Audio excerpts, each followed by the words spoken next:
La utilidad del ayuno. Traducción, Teodoro C. Madrid. O exordio. El ayuno como ofrenda a Dios. El ayuno como ofrenda a Dios es propio de los hombres, y no de los ángeles. He sido invitado a hablaros sobre la utilidad del ayuno. También Dios nos invita, y el tiempo mismo nos apremia. Esta práctica, esta virtud del alma, esta pérdida de la carne y ganancia del espíritu, los ángeles no se la pueden ofrecer a Dios.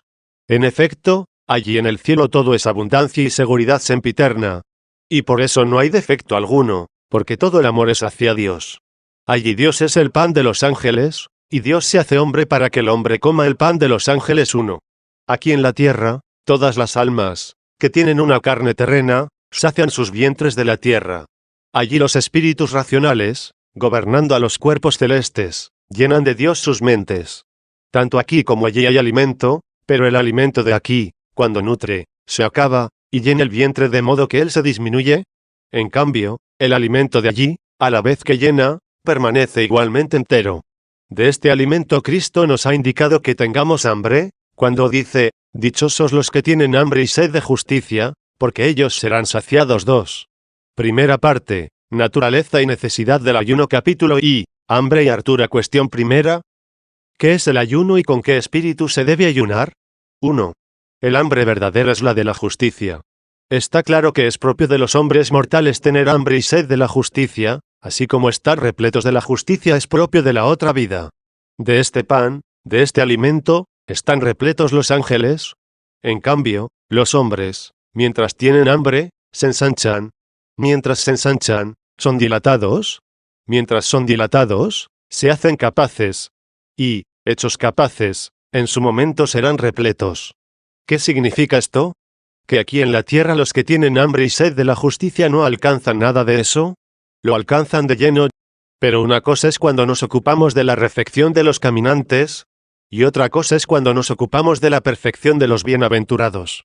Escucha al apóstol, que tiene hambre y tiene sed, ciertamente en el más alto grado de la justicia, que pueda alcanzarse en esta vida, que pueda practicarse.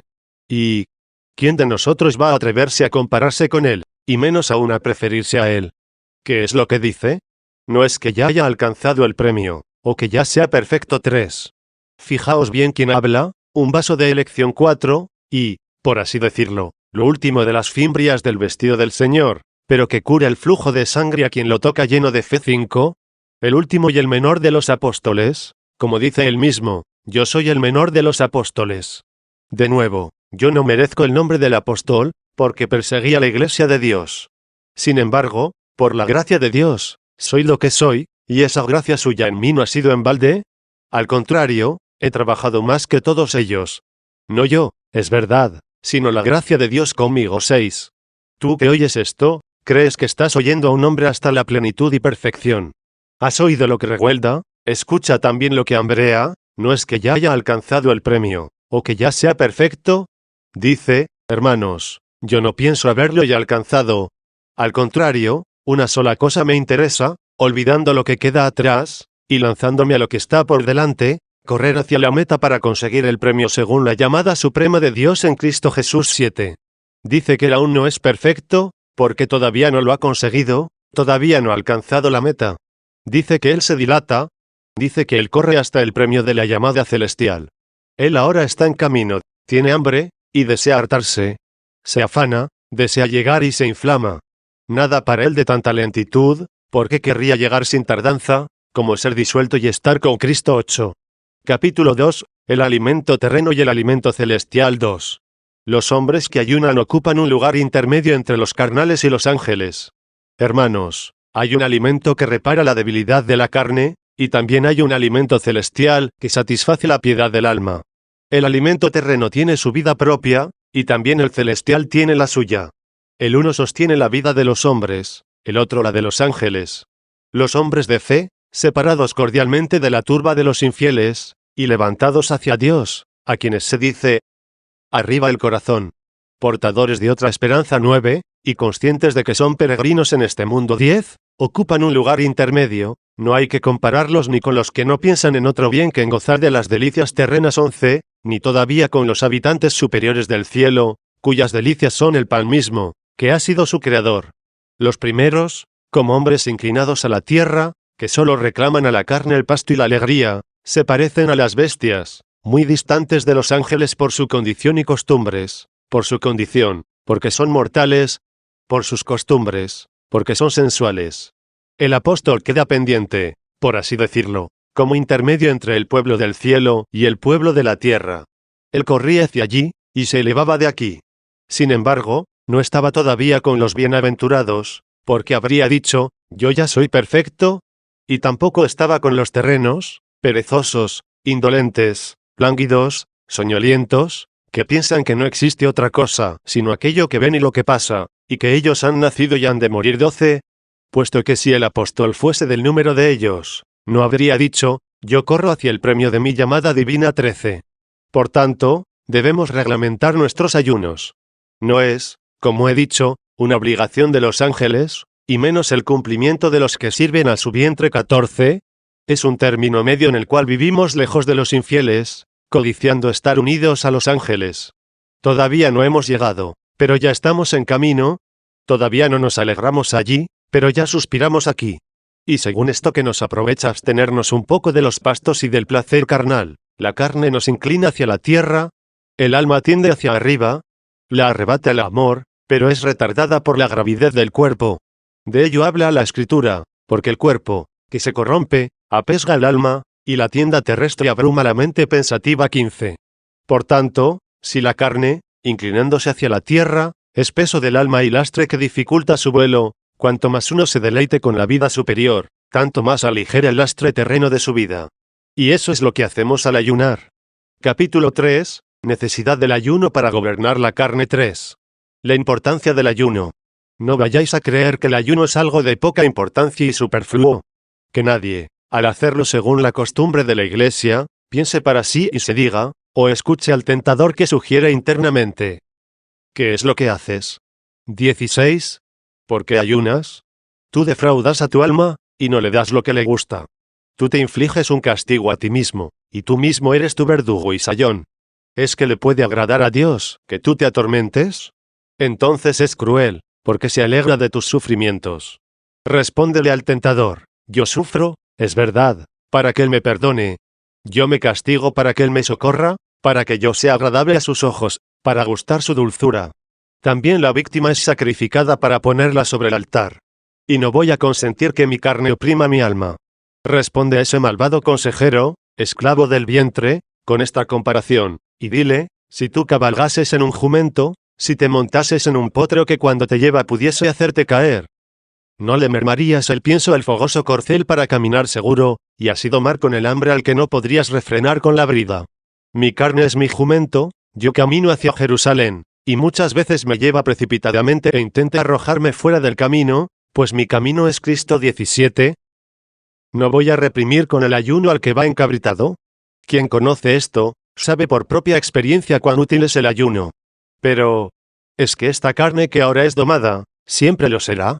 Mientras en el tiempo flota a merced de las olas, mientras está agobiada por el lastre de la mortalidad, tiene sus diabluras manifiestas y peligrosas para nuestra alma. Porque la carne es todavía corruptible, y aún no ha resucitado, puesto que no será siempre así, aún no tiene el estado propio del ser celestial, porque todavía no somos iguales a los ángeles de Dios 18. Segunda parte, utilidad del ayuno capítulo 4, el error maniqueo cuestión segunda, la carne y el espíritu 4. La carne no es enemiga del espíritu. No vaya a pensar vuestra caridad que la carne es el enemigo del espíritu, en el sentido de que hay un creador de la carne y otro creador del espíritu.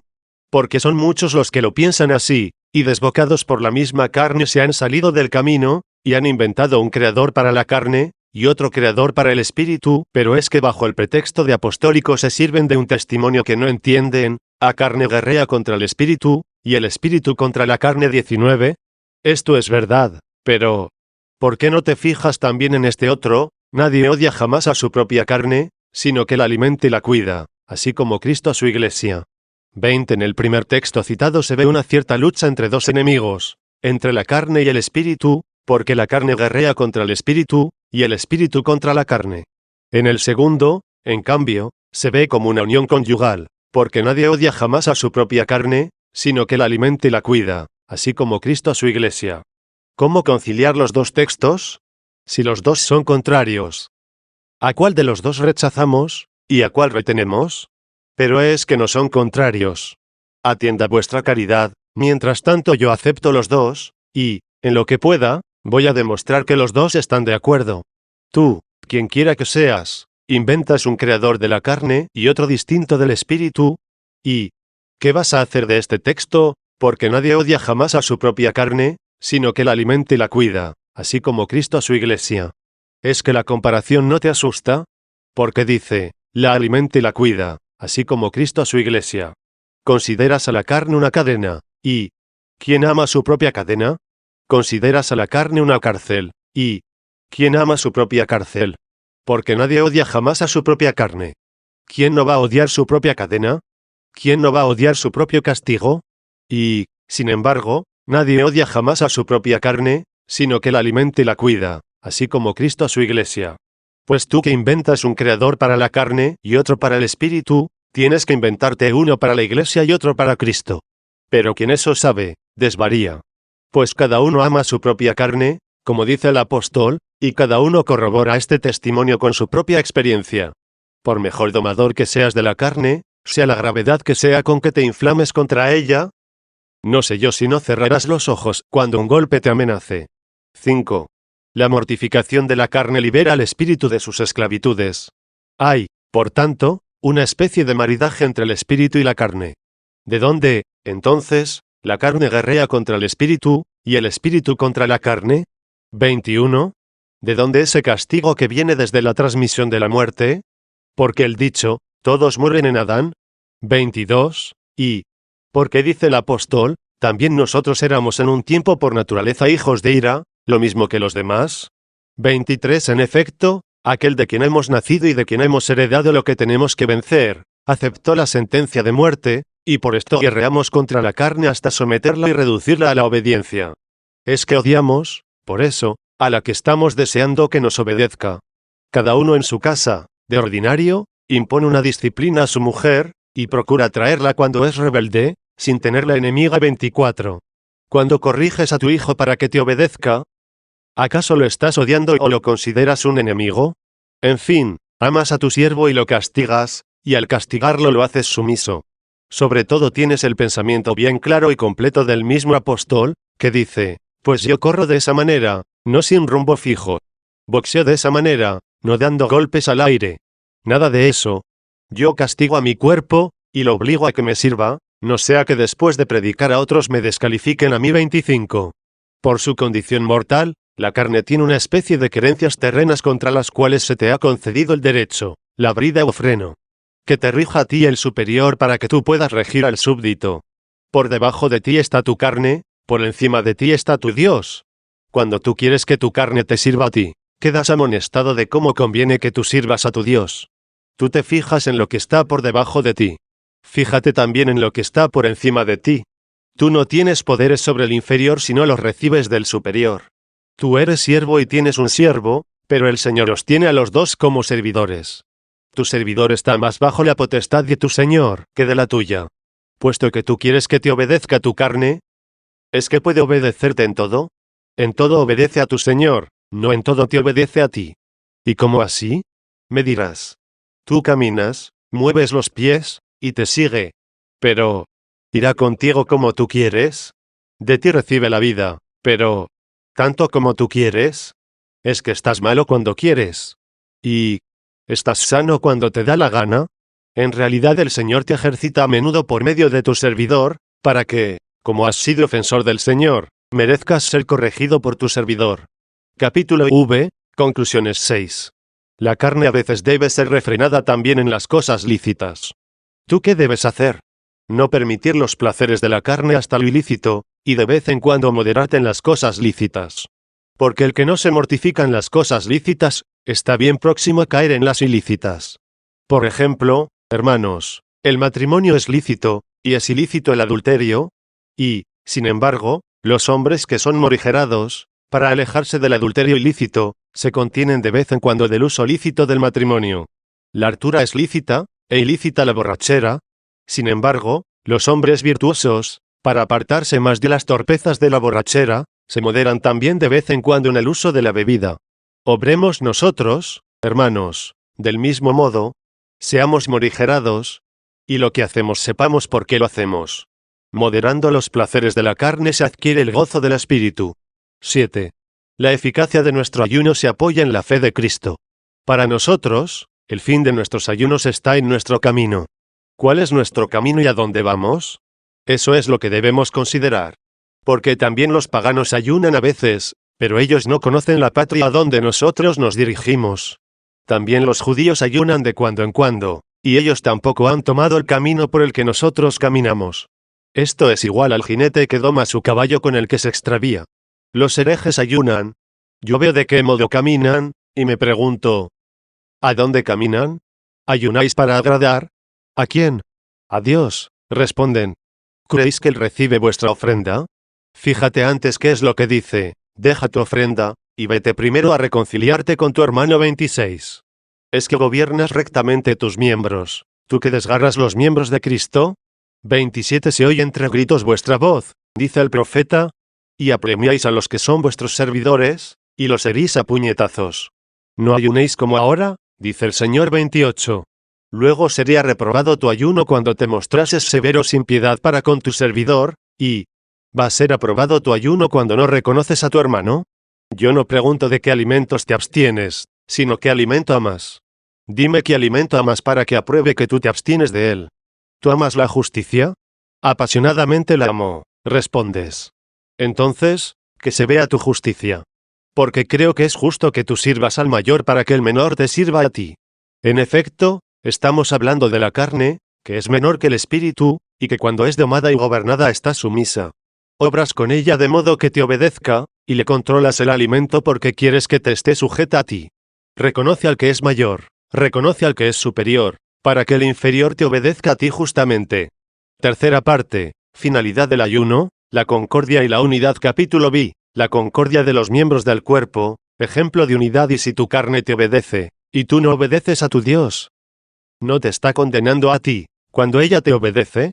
Es que no está dando testimonio contra ti al obedecerte a ti. Cuestión primera, el ayuno de los herejes está viciado por su separación de la Iglesia. 8. Pero dirás, ¿y a qué superior debería obedecer?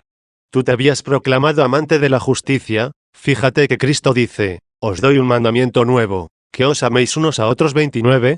Escucha, pues, a tu Señor que da un mandamiento para que nos amemos mutuamente, como se haya hecho para sí, de todos nosotros como miembros, un cuerpo que tiene como única cabeza al mismo Señor y Salvador. Tú contrariamente te desgarras de los miembros de Cristo, tú no amas la unidad. ¿Tú no temerías esto en tus miembros? Si tuvieses un dedo dislocado, ¿no correrías al médico para arreglarte el dedo? Cierto que entonces tu cuerpo está perfectamente, cuando hay armonía entre tus miembros. Entonces te dirías sano, entonces estás bien. Pero, si algo en tu cuerpo discorda de los otros miembros, buscas quien lo corrija. ¿Por qué entonces no procuras corregirte para reintegrarte en la unidad de los miembros de Cristo, y haya acuerdo entre su cuerpo y el tuyo? 30. ¿De seguro que tus cabellos son más viles que los demás miembros? ¿Qué hay más trivial en tu cuerpo que tus cabellos? ¿Más menospreciable? ¿Más banal? 31. No obstante, cuando te cortan el pelo mal, te enojas contra el peluquero, porque no ha igualado bien tu cabellera. 32. ¿Y tú no mantienes la unidad en los miembros de Cristo? ¿Qué son entonces y para qué sirven los ayunos? ¿Tú consideras algo indigno que todos los que creen en Dios le sirvan en la unidad? Y, en cambio, quieres conservar la unidad en tus miembros, en tu cuerpo, en tus cabellos. ¿Hablan tus entrañas, tus miembros dan contra ti un testimonio verídico? ¿Y tú das un testimonio falso contra los miembros de Cristo? 9. ¿Te has apartado del ayuno de los paganos? Eso piensas tú, y, por eso, te crees muy seguro. Porque dices, yo ayuno por Cristo. Pero ellos lo hacen por los ídolos y los demonios. Te creo, y realmente no niego que es diferente. Pero fíjate cómo tus miembros daban testimonio contra ti poco antes, recordándotelo yo, para advertirte cómo debías ser tú con los miembros de Cristo, tu Dios. También los mismos paganos, de quienes distingues tu ayuno, te advierten algo sobre la unidad de tu Cristo. Cuestión segunda. Los paganos dan una lección de unidad a los herejes. Capítulo 7. El culto a los ídolos une a los paganos. Observa cómo ellos sin división adoran a muchos dioses falsos. Es que nosotros reconocemos a un solo Dios verdadero para que no estemos en unidad con el único Dios. Ellos tienen muchos dioses, y son falsos. Nosotros uno solo, y es el Dios verdadero. Ellos con muchos falsos no tienen división. Nosotros con el único Dios verdadero no tenemos unidad. ¿No te dueles, no gimes ni te avergüenzas? Aún más, los paganos no solo adoran muchos dioses falsos, sino que la mayoría son contrarios y enemigos. Por ejemplo, citemos algunos de ellos, ya que no podemos citarlos a todos. Hércules y Juno fueron enemigos, porque ellos no fueron más que hombres. Él era hijastro, ella madrastra. A los dos los paganos construyeron templos, tanto a Juno como a Hércules. Lo adoran a él, y la adoran a ella. Lo mismo van a Juno que a Hércules. Los dos enemistados entre sí, y los paganos están de acuerdo en su culto. Vulcano y Marte son enemigos. Vulcano tiene la razón, pero procura un juez que decida entre los dos. En efecto, el infeliz lamenta el adulterio de su mujer. Sin embargo, tampoco se atreve a apartar a sus adoradores del templo de Marte, y los paganos adoran al mismo tiempo a uno y a otra. Y como ellos imitan a los dos, ellos también pleitean, van del templo de Marte al templo de Vulcano. ¡Qué vergüenza! Ni siquiera teme que se enfade su marido, porque vienen desde el templo de Marte adúltero. ¿Tienen corazón? Ellos saben que una piedra no puede sentir. Mira a los que adoran a muchos dioses falsos, diferentes, contrarios. Y, sin embargo, mantienen una cierta unidad en sus cultos. Mira también que los mismos paganos, de quienes has apartado tus ayunos, dan testimonio contra ti. Por tanto, hermano, ven a la unidad. Adoramos a un solo Dios. Nunca jamás hemos visto pleiteando al Padre y al Hijo 33. Que no se enfaden contra mí los paganos, porque he dicho tales cosas de sus dioses. En efecto, ¿por qué se van a enfadar por mis palabras, y no más bien por sus escritos? Primero, que los borren, si pueden. Mejor aún, si quieren. Que los gramáticos no desplieguen sus velas para enseñarlos. Se enfada contra mí porque digo esto a aquel que paga para que su hijo las aprenda. Cuestión tercera. La desunión de los cristianos es un obstáculo para la conversión de los paganos. Capítulo 8. La unión es vida, la desunión es muerte. 10. Carísimos, así sonó, mejor, han sido las divinidades paganas. Y, porque ellos no quisieron abandonarlas, han sido abandonados por ellas. Y muchos las han abandonado, y todavía las abandonan y derriban sus templos en sus corazones. Pero nosotros debemos alegrarnos, porque vienen a la unidad, y no a la división. Que un pagano no encuentre motivo para que no quiera ser cristiano. Vivamos concordes, hermanos, los que adoramos a un solo Dios, para en cierto modo exhortarles también con nuestra concordia a que abandonen la multitud de sus dioses, para que vengan a la paz y a la unidad adorando al único Dios. Y si tal vez se molestan, y nos injurian falsamente, porque nosotros los cristianos no mantenemos la unidad, y por ello son tardos y perezosos para llegarse a la salvación, los interpelaré también a ellos, y les diré lo que vosotros debéis decirles. Que ellos no antepongan contra nosotros su pretendida concordia, que no se complazcan de su engañosa unidad. Cierto que ellos no tienen un enemigo que nosotros tenemos, porque Él los esclaviza y sin oposición. 34. Él los ve adoradores de los falsos dioses, los ve como esclavos y esclavos de los demonios. ¿Qué interés va a tener en que riñan, o qué daño le va a venir porque no riñan? Y Él los posee de este modo, haciéndoles sentir y estar de acuerdo en la unidad, aunque falsa y quimérica. Pero, en cuanto fuese abandonado, y muchos acuden al único Dios, renunciarían a sus sacramentos sacrílegos, destruirían los templos, aniquilarían los ídolos, prohibirían los sacrificios. Él ve que ha perdido a los que poseía, ve que se le han ido de su familia, que han reconocido al verdadero Dios. ¿Qué es lo que haría? ¿Cómo tramaría asechanzas? Él sabe que no podría poseernos estando unidos. Él no puede dividir entre nosotros al único Dios, tampoco puede suplantarnos dioses falsos. Él comprende que nuestra vida es la caridad, y nuestra muerte la disensión. Entonces ha metido disputas entre los cristianos, ya que no ha podido inventar para los cristianos muchos dioses. Ha multiplicado las sectas, ha sembrado errores, ha fundado herejías. Pero todo cuanto ha hecho, lo ha hecho de la paja en la ira del Señor. Aquí está nuestra seguridad, pese a su rabia, pese a sus insidias, y aunque siembre divisiones diversas entre los cristianos, si nosotros reconocemos a nuestro Dios, si nosotros nos mantenemos en concordia, si guardamos la fe, estamos seguros. Hermanos, ¿El trigo o no se va de la era o vuelve? La ventolera de la tentación avenía a algunos para indicarnos no el camino de la perdición, sino la tarea de la prueba 35. A veces no se lleva la paja, pero al final ciertamente será aventada, y toda la paja no va sino al fuego. Entonces debemos preocuparnos, hermanos míos, mientras hay tiempo, con todas las fuerzas, con cuanto celo podamos, de que, si es posible, la paja vuelva a la era, sin que perezca el trigo. Aquí es probada nuestra caridad, se nos propone la gran obra de nuestra vida. Nosotros no descubriríamos cuánto amamos a los hermanos, si nadie estuviera en peligro. No aparecería cuán grande es el amor de nuestra investigación, si nada encerrase el abismo de la perdición. Cuestión cuarta. Hay que atraer a los herejes a la unidad. Capítulo 9, el amor gana y une 11. Trabajemos, hermanos, sin desfallecer con todo el esfuerzo, con todo el sudor, con afecto poderoso hacia Dios, hacia ellos, entre nosotros, para que, queriendo olvidar su antiguo conflicto, no levantemos entre nosotros nuevas riñas. Y, sobre todo, seamos muy cautos entre nosotros mismos para mantener muy firme el amor. Ellos se pasmaron con sus iniquidades.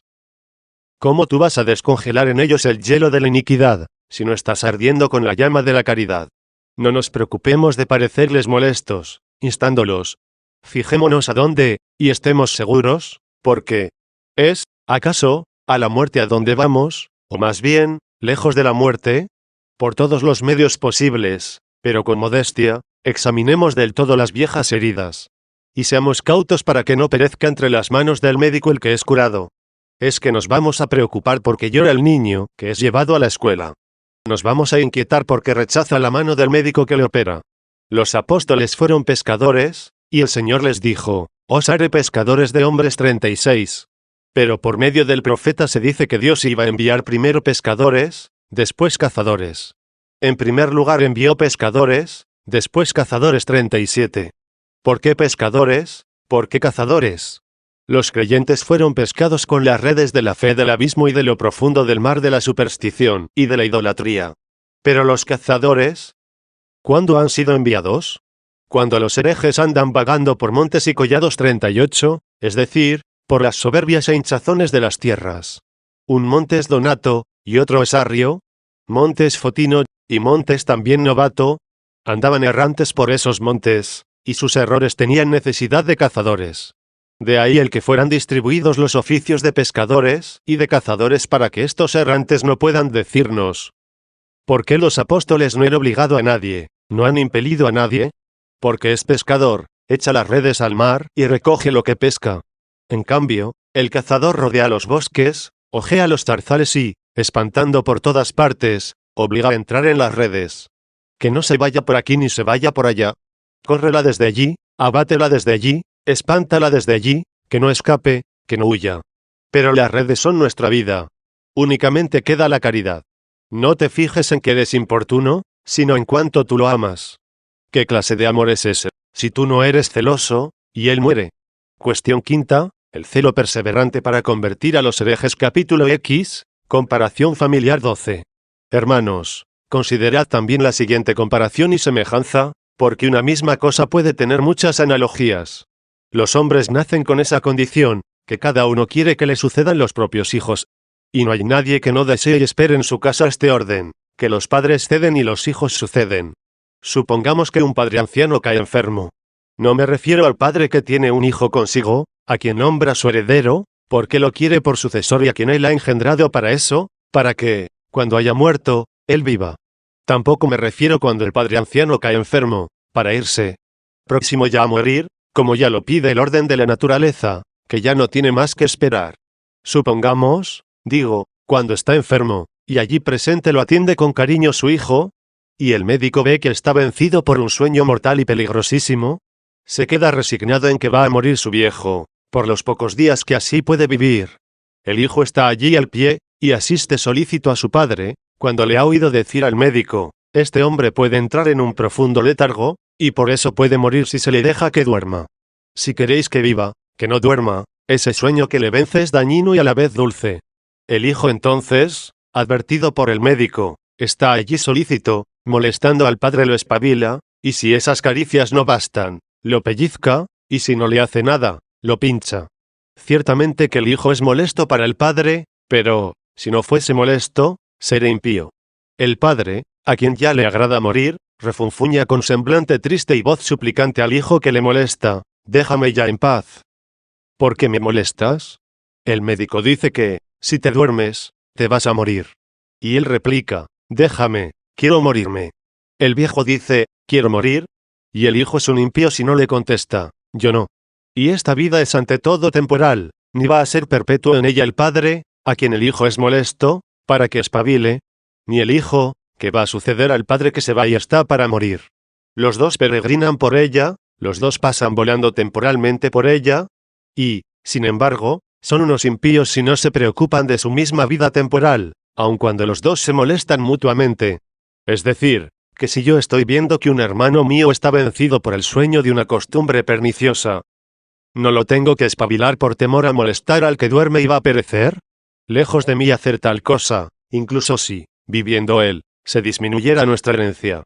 Ahora bien, como lo que vamos a recibir no puede dividirse, al no poder disminuir por la multitud de los herederos, no le voy a levantar, mal que le pese, para que esté en vela, y, libre del sueño de la vetustísima costumbre, se alegre conmigo en la herencia de la unidad.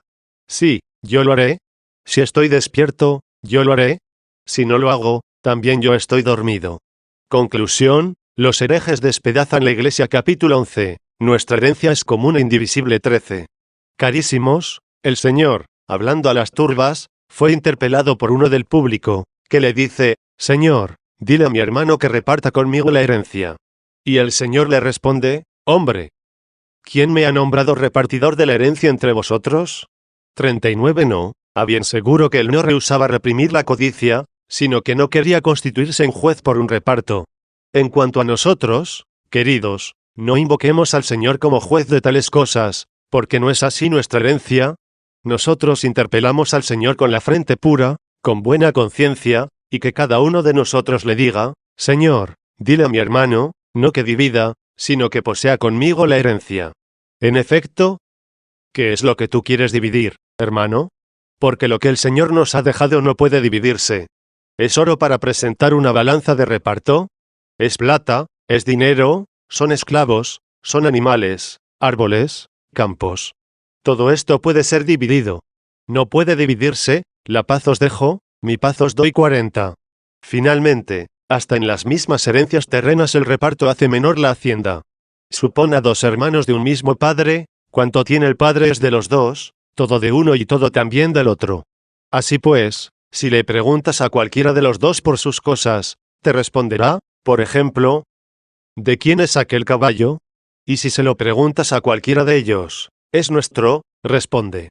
¿De quién es ese campo, aquel esclavo? A todo responderá, es nuestro. Pero si lo dividen, ya responderá otra cosa. ¿De quién es aquel caballo? Mío. ¿De quién es ese? De mi hermano. Ved lo que te ha hecho la división. No has adquirido uno, sino que has perdido uno. Luego, si nosotros vamos a tener también una herencia tal que puede dividirse, nosotros no deberíamos dividir las riquezas para que no disminuyan las nuestras. Y, por cierto, nada tan importuno para los hijos como querer dividirlo todo, viviendo el padre. Finalmente, si maniobran para hacerlo, si se empeñan en pleitos y riñas para reclamar cada uno para sí su parte, el buen viejo exclama: ¿qué es lo que hacéis? Todavía estoy vivo. Esperad un poco a mi muerte, y entonces repartid mi casa. Pero nosotros tenemos a Dios por Padre. ¿Por qué vamos a dividir? ¿Para qué pleitear? Sí, esperemos. Y, si es que llegare a morir, entonces dividamos.